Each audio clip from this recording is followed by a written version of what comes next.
I wouldn't be doing what I'm doing if I didn't know who I am. No matter what happens in life, that the sun will always, rise and set the same way. As you can tell, I love using my language, and I love seeing how language can really change the world. Build our community, because that's what makes us strong.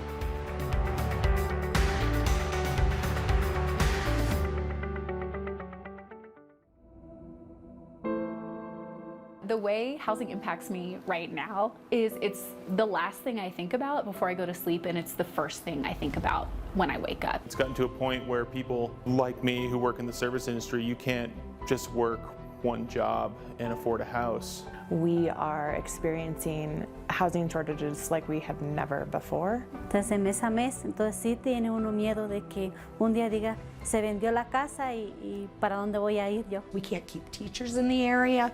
We can't keep young families because there's not a place for them to live. I'd hop on my bike, say hi, ask them if they heard about the housing petition. Does anyone see me as the bad guy? Certainly, there are people that do. I think the level and volume of short-term rental and single-family homes is definitely unprecedented. Small businesses and businesses will do their best to solve it, but sometimes there needs to be a bigger entity taking action. Housing is the foundational element of our community.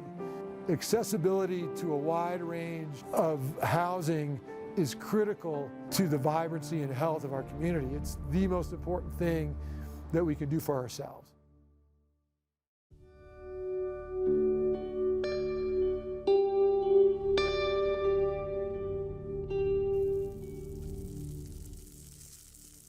Mi nombre es María Elsa Castillo Fernández. Yo aquí me mudé a Silverton en el 2001. En febrero no sé exactamente el día, pero desde el 2001 estoy viviendo en Silverton. Primero mi esposo se mudó aquí en el 1998. Después fue a México y me trajo aquí y fue que nos mudamos ya él. Por él estoy aquí. Mi esposo trabaja en construcción y yo trabajo de housekeeping. Me mudé a casa en apartamento, viví 17 años y en casa estoy viviendo 2 años. Muy feliz de haber encontrado este hogar. Batallamos para encontrar, pero gracias a Dios tenemos esto. Ahora con la pandemia sí se me hizo un poco más difícil que antes. Ha cambiado mucho, mucho. Y la diferencia se ve en la renta.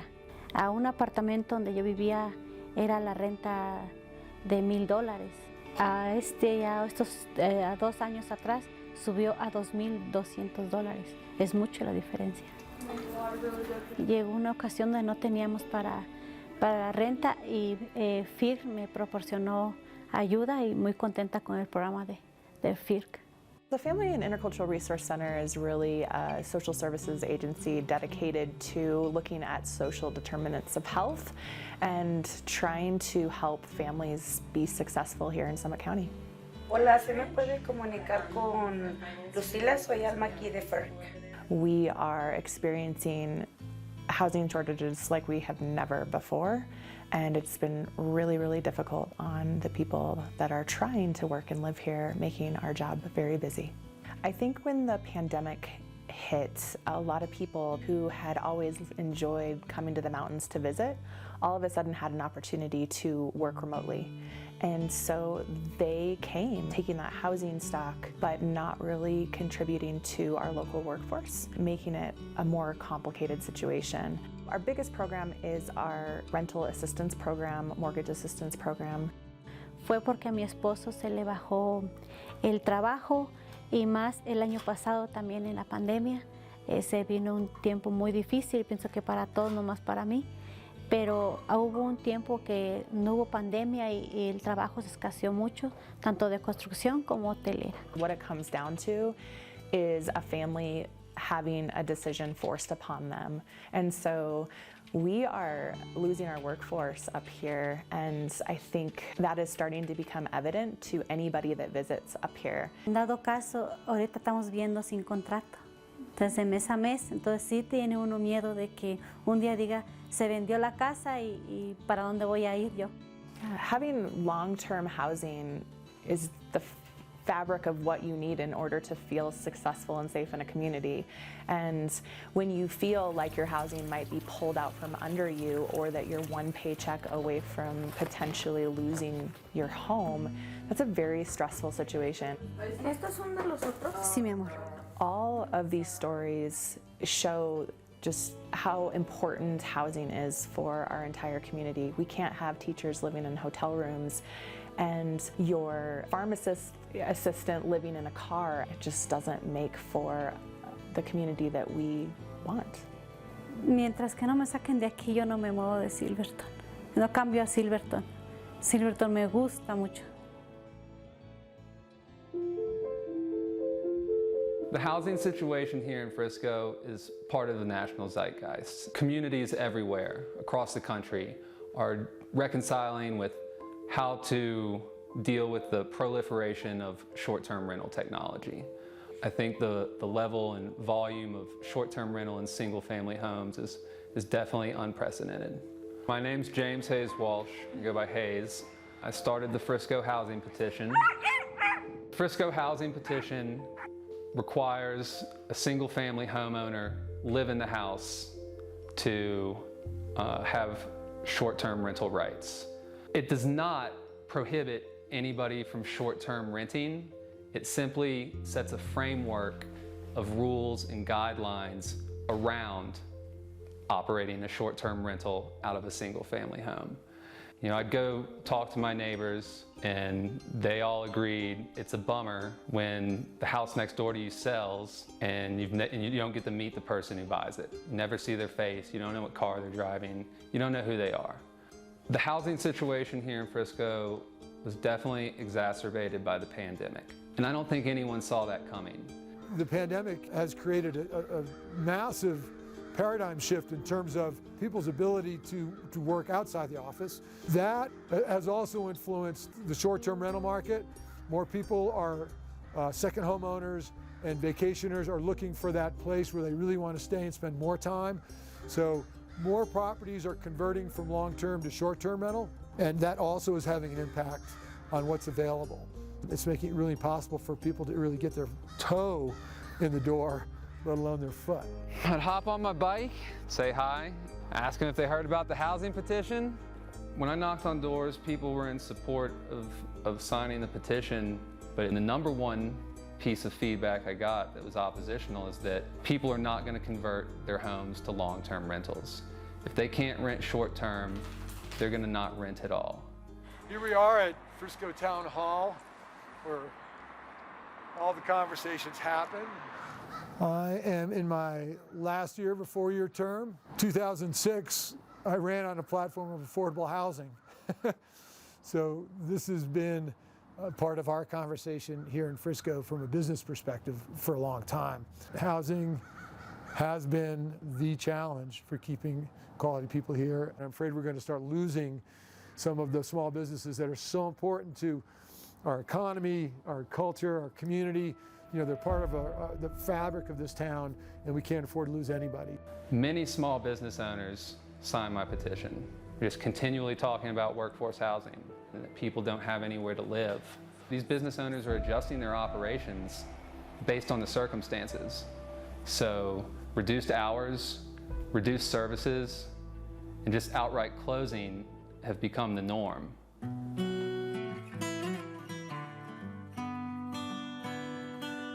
I think that there's a wide variety of solutions that we need to implement. I don't think that there is any one strategy that's going to alleviate the issue.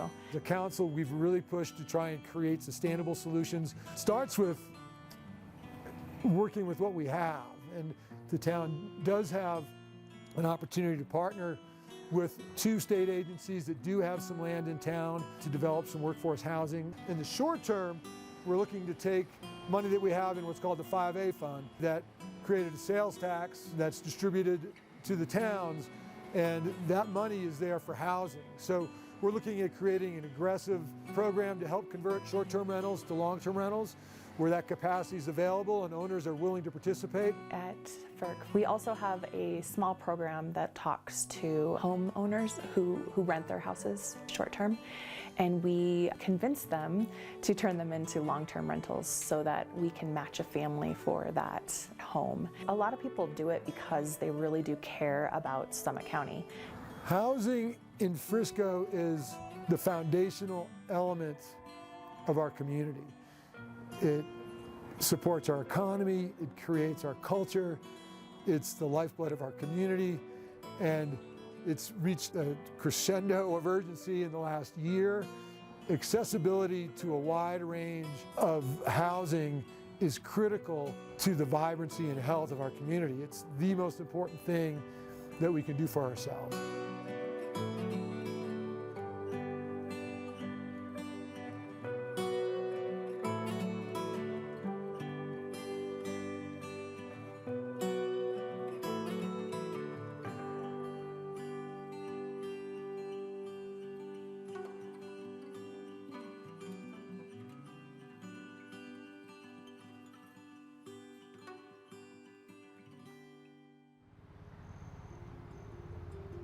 Most, if not all, of the available long-term renting housing has been bought up by people fleeing the cities and coming to our small town. And as a result, we're starting to have workforce shortages in the area.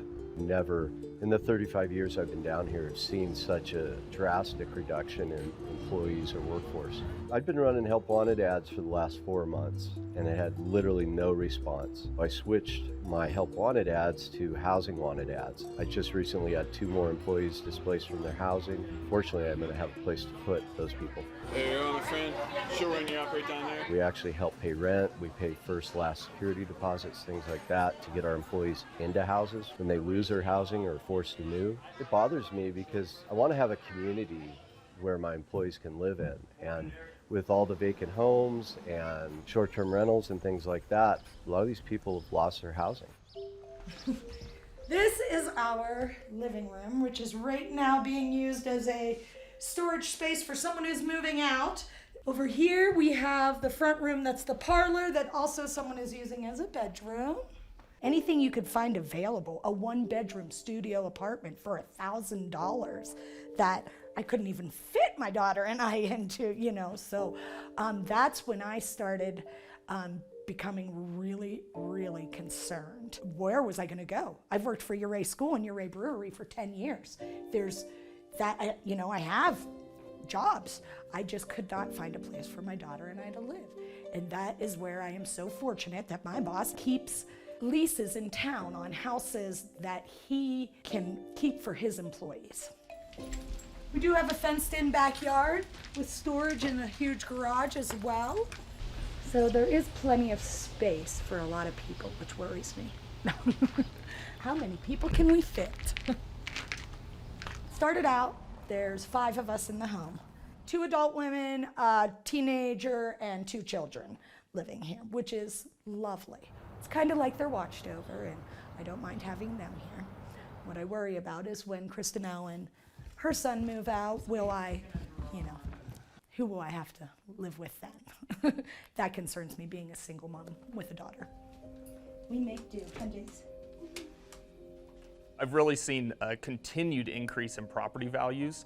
Also, new properties that are being built or being sold much higher than they were in the past, and this problem is getting worse and worse. Right now, as the city administrator, I'm renting a house in Uray. I have to live within the city per the city charter, and that's become very difficult, as I would love to buy a house here and even have an incentive within my contract to buy a house within town, but it's just not attainable. The City Council voted to allow RV camping on private property within the residential areas. We don't know how many people will take us up on this offer, but we're trying to find, creative ways to be able to meet the workforce housing. We can't keep teachers in the area. We can't keep young families because there's not a place for them to live, an affordable place to live. You have your restaurant workers living in RVs. Do you think that's the kind of community we want to have? No, we want our families living in apartments and homes that they can call their own. Close you out again? Yeah, it's restaurant. Our restaurant workers are making enough money to afford a reasonable place. We just can't afford these giant VRBO prices, you know? We have to be able to have a place to live. The only way we are going to get affordable housing is to build it. I think there's a number of drivers. I'm not a big fan of the VRBO situation in the state. I feel you're operating a commercial business out of your home or running a hotel. You're not paying commercial taxes like I as a business owner might have to. To me, that's a great deal of housing in this area that's been absorbed through speculation and people wanting to have a second home that they might use in 15 years. Small businesses and businesses will do their best to solve it, but sometimes there needs to be a bigger entity taking action.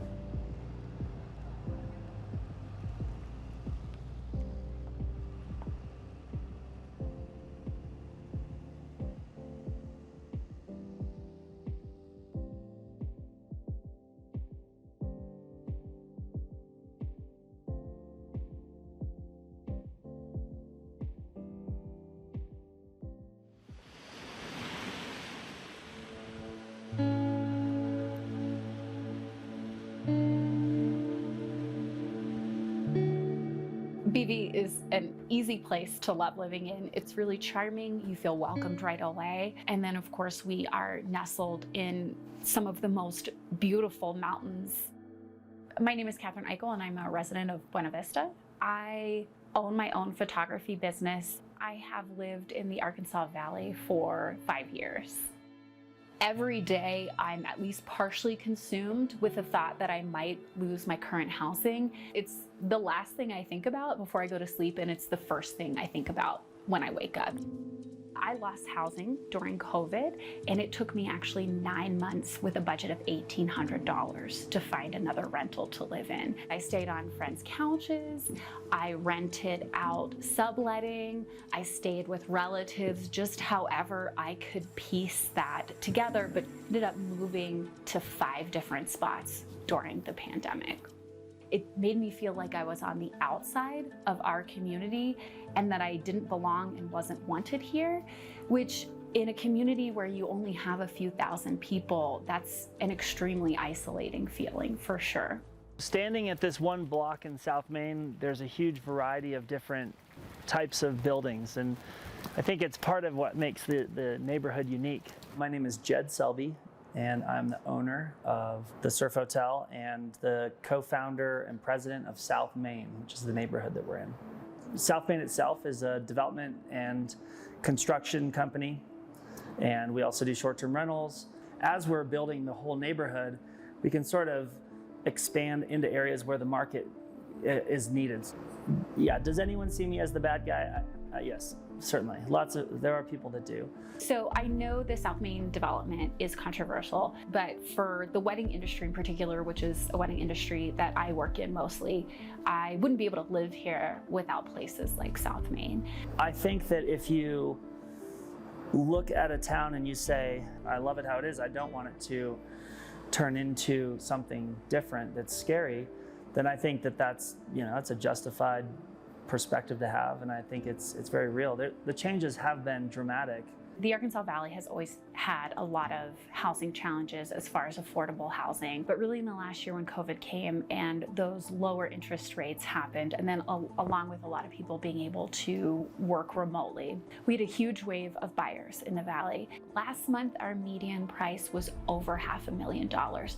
Our average median income here in the Valley is $51,500. So you can see there's a pretty big gap that seems pretty insurmountable to people like myself. It's gotten to a point where people, like me who work in the service industry, you can't just work one job and afford a house. My name is Devin Rowe, and I am a town trustee for the town of Buena Vista, so like the city council. Being a trustee is only a part-time job, so I work as a bartender here in town, and I've been in BV for a little over 6 years now. This is the Melvin IPA, so just a good, awesome IPA. So I felt like there was not any representation of people that are younger on the board, and I figured there should be someone like me on the board, and turns out that I am someone like me, so. Mayor Pro Tem Fay? Yes. Trustee Lucrezi? Yes. Nyberg? Yes. Rowe? Yes. I'm lucky that I found a place that I live in, but I live in a very small studio, 200 square feet. And it took me 4 months to actually find an affordable apartment here.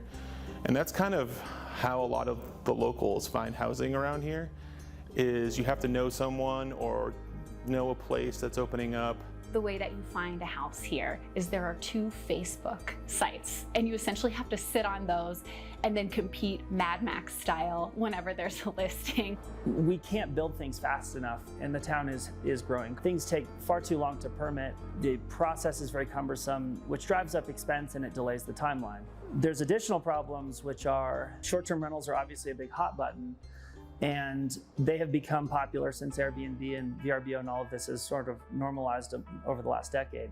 I've had many friends here lose their housing, whether it's being sold or being rented out as short-term rentals. One thing that makes it a little bit difficult to talk about that in a factual way is that we don't actually have a lot of data. We have a basic count of short-term rentals, but it's not really been verified by a third party. And then we don't actually have data on how many long-term rentals we have, or how many people are looking for long-term rentals. So it makes it a little bit difficult to talk about except from a personal experience. I do personally know a lot of people whose homes that they were renting have been sold to use as a short-term rental. Which is a really hard subject because people want to make money on their property, and we get that, but it also, it's been steadily becoming a higher and higher percentage of our housing stock. This building right here is a 3-unit building that is, this is actually used all as a short-term rental. And the folks that that own it from Golden will come down from time to time whenever it's available. I did participate recently in giving my public opinion on the hearing to change the STR regulations in the town of BV. We don't have the exact numbers to correlate short-term competition with long-term rentals, but we do know that our housing prices have dramatically increased in the last year. This has been a big project, and I know it's not going to be something that everyone is going to like, but I think it's a great step forward to help protect our town and really help people to live and stay here. So we have a cap on short-term rentals out of county at about 6%, and we have 3% for in-county, with about 1.5% reflecting that number.